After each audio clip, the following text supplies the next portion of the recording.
Sa gitna ng unos at pagsubok, tayo'y magtulungan, alisin ang puot.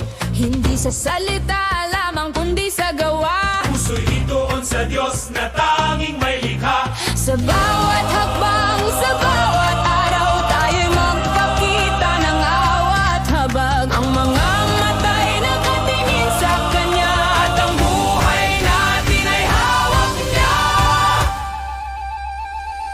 Habag sa habag, gawin sa gawa, pakinig sa pakinig, gawin ang may kalinga. Pananampalataya sa pananampalataya, isa buhay sa puso, sa Diyos ang gantimpala.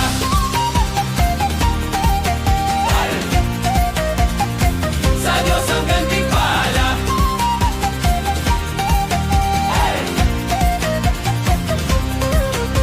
ang masama ay ani ng kasiraan. Ang nagtatanim sa espiritu ay buhay na walang hanggan. Huwag tayong mapagod sa paggawa ng mabuti. Ang Diyos ang kanlungan, tanging Kanya ang ganti. Sa gitna ng bagyo, sa gitna ng dilim, ang matuwid ay may kanlungan sa Kanya.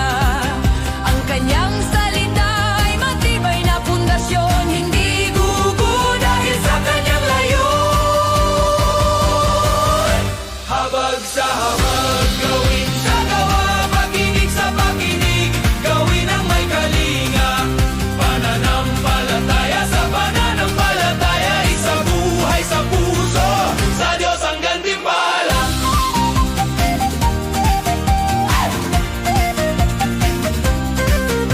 Ang Diyos ay makapangyarihan.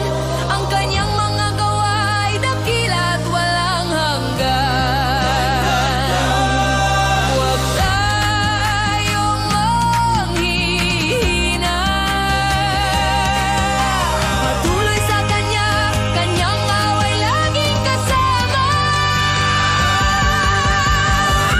Habag sa habag, gawin sa gawa, pakinig sa pakinig, gawin ang may kalinga. Pananampalataya